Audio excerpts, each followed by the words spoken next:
Hello everyone, this is Doris from Susan's family. Today, I'd like to share with you the Herbal Chronicle series, Square Patchwork Blanket, the 4-in-1 edition. For this electronic pattern, view it on en.sussudiy.com.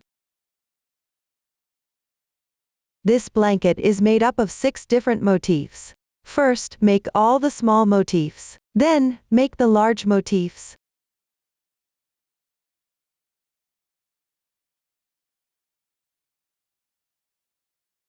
For large motifs, you can refer to the corresponding video.